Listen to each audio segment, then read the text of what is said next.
Well, I was hoping to make this video before the rain started, but as you can see, didn't quite make it. So we're just going to sit in the cab here for a while, and maybe the rain will stop and I can step outside for a minute. But anyway, I figured today, since the weather's shitty and I'm not going to do anything else, and people have been asking about it, today we're going to talk about the 2255. And come on, shut door. There we go. Not necessarily going to be talking about this tractor in particular so much as how the 2255 came to be to begin with. So, and I, just to make sure I was getting everything right, I went and dug out the Oliver magazine from 2018 where they actually talked to the design lead on the project, and well, we'll get to it in a minute. So, first, we'll set the stage for you. Hopefully, that'll be alright. So, right around 67, 68, when White Motor decided to shit can the corporate tractor design, which was going to have tractors classed all the way up to about 130 to 140 horse. The overall management for the farm equipment division got moved to Hopkins, Minnesota, which was the Minneapolis Moline plant. And the management team became made up mostly of Minneapolis Moline personnel, and they had the plan that what they were going to do, because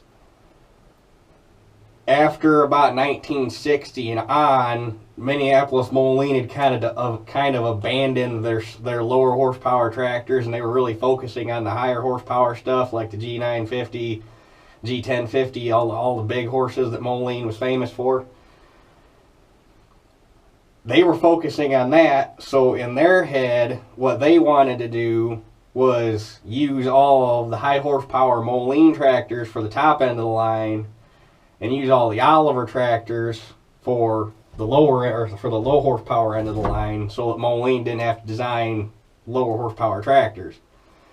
That was the Moline plan, which is basically why the Oliver 2050 and 2150 basically got scrapped right after basically they started getting produced. Moline management is what killed the 2050 and the 2150, because they were going to use Molines for the higher horsepower end of the line.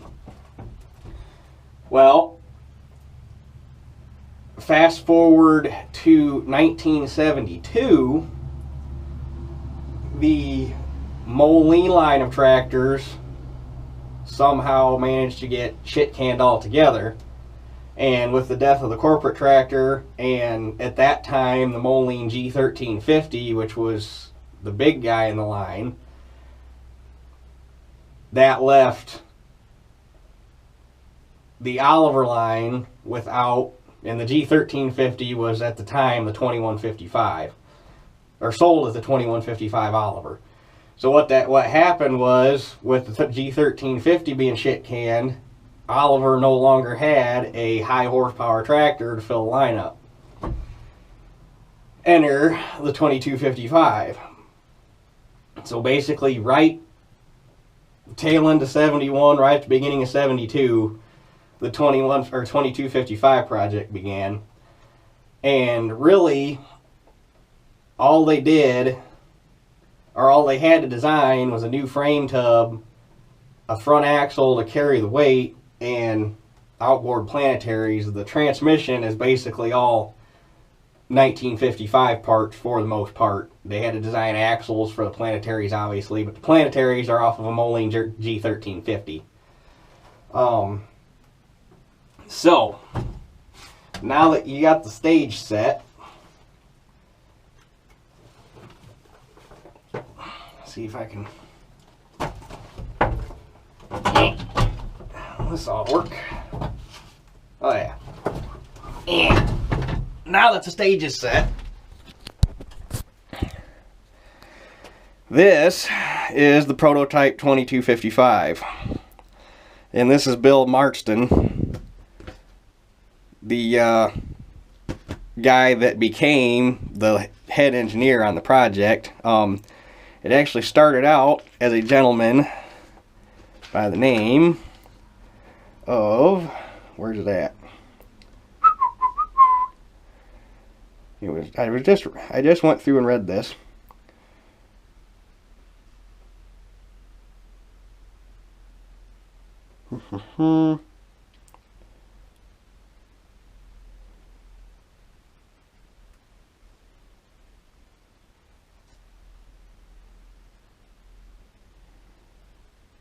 Son of a bitch. Oh, wait. Wrong page. This page. This is the page I was looking for. John Rex. John Rex was the initial project engineer, and then he left Oliver, and Bill Martinson came in and took over the project for the duration. So, you can see here, basically it all started with the engine. They wanted to get away from the 310 Waukesha because at the time that was what was giving Oliver all the issues and giving the bad reputation. So they picked 3150 Cat, which basically they picked the motor and decided to build the tractor around it. So this is the very first time the prototype saw daylight. Got final drives off the G1350. They had to redesign the frame tub to fit the motor. The prototype tractor just used production 55 series sheet metal. It doesn't have any of the flares on it yet to cover up the fact that this massive V8 was sticking out the side of the hood. Used basically every part you see on here except for the Cat is Moline, and then Oliver fuel tank fenders that are still an Oliver primer. So Moline air intake, Cat engine, the center tube and axle support and wishbone were all designed specifically for the 2255 to be compatible with G1350 front outer tubes and spindles and hubs. So it's got a G1350 front hub, spindles, and all that stuff. And then the 2255, instead of having a chain coupler, was the first tractor to come out with a trunnion mount 3-speed. Basically, there was a machined hole in the front of the transmission with a matching trunnion on the back of the 3-speed, and the whole thing slid in without a chain coupler. It was just shaft-to-shaft connection, which they should have done on all the 55 series. And basically, that was the 2255 design in a nutshell, was basically designing a tractor to fit that motor. It used they used the same closed center hydraulics as the rest, or as the 17, 18, and 1955. The vast majority of the internal transmission components are the same as in 1955. Although the gearing did change a little bit because they wanted the field speeds are matched to just about the rest of the 55 series, but like the 18, 1955 are revving about 2650, and the 2255 will run about 2800. So to get everything to come through with the finals, and that's the one thing they don't talk about in here, is if they change any gearing. But with the final drives, and I should have went and looked it up in Parts Book to see if the gears were called out for a different number. With the final drives, I gotta believe that the extra 200 RPM, they just stepped it down in the finals, and it probably came out about right. And the one thing they found in the prototype, which they have a good picture of, where at? right here.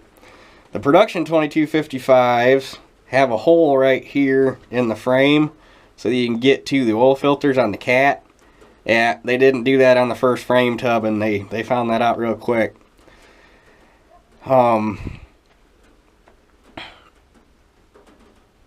So yeah, and all these photos are actually taken in Hopkins, because the 2255 was designed in Minnesota. It was not designed at Charles City.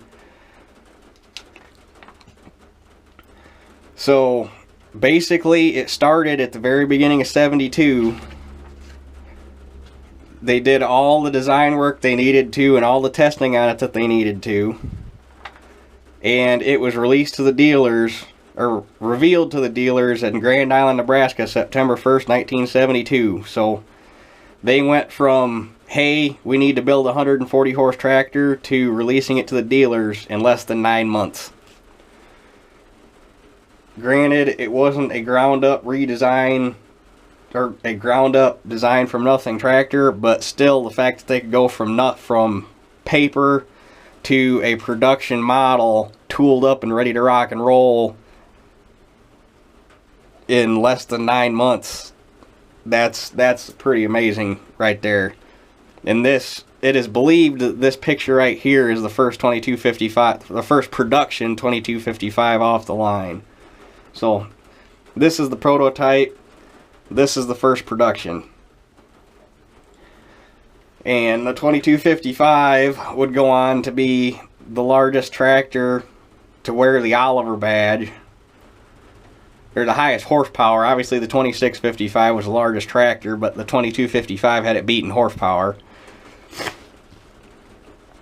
And then the 2255 would also go on to be the last Oliver to roll off the Charles City line in 1976. They ran a batch of them for export, and I don't know if they actually ever got exported. So Lord knows where that last tractor ended up. So yeah. And then in 1973, the United States Auto Club, which didn't really have a whole lot to do with farm equipment, was asked to do a test with 4 major farm equipment manufacturers. And they had Oliver, Massey, John Deere, and International Harvester.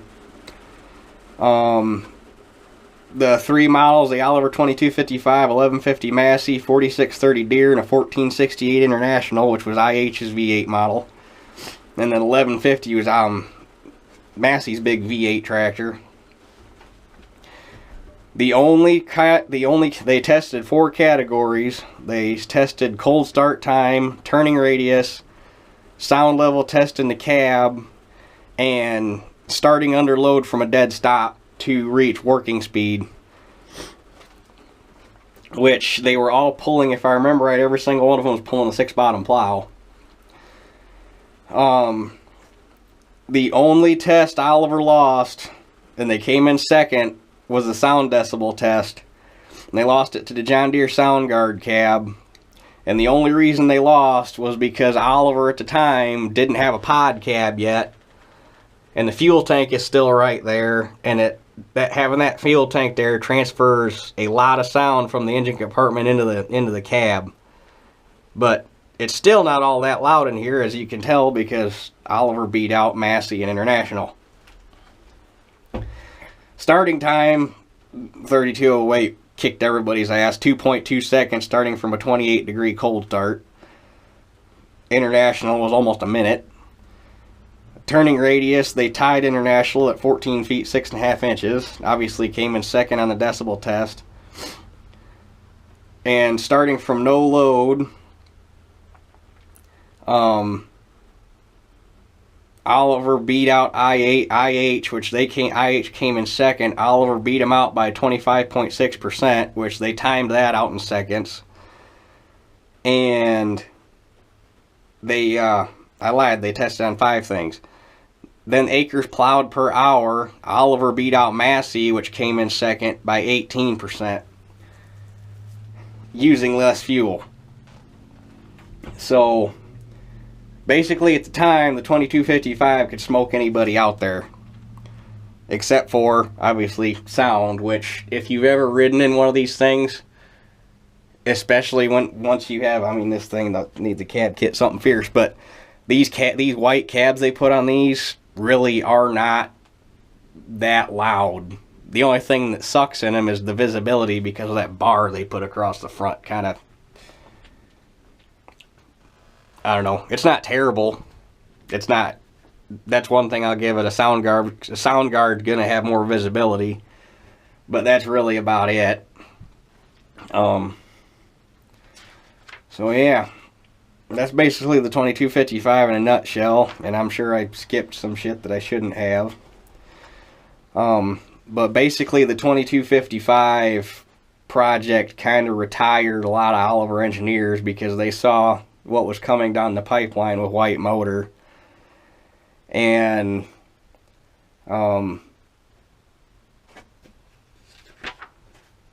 there was, and I thought they talked about it in here, but I couldn't find it. There was a fair number of people who left basically right after the 2255 got completed. They were like, okay, this is our deal, and they left. And a lot of them went on to work for other farm equipment companies. Some of them left for Deere. A couple of them left and worked for Steiger. But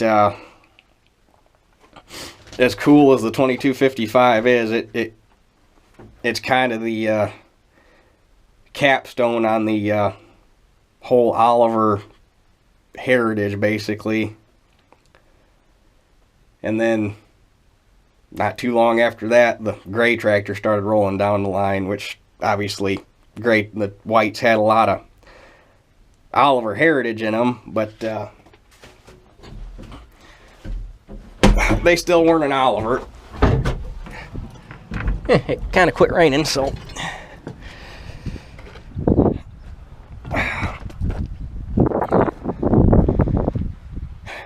yeah, that's the 2255. And for the guys that are asking and curious, I wouldn't expect me to be working on this thing anytime in at least the next year, if not a little longer, because I don't think you understand just how much it's going to take to get this thing going again. I fully expect between 15 and 20,000 to put this thing back in the field. And if I was made of money, I could make it happen, but I'm not, so I can't. It's here and it's safe, but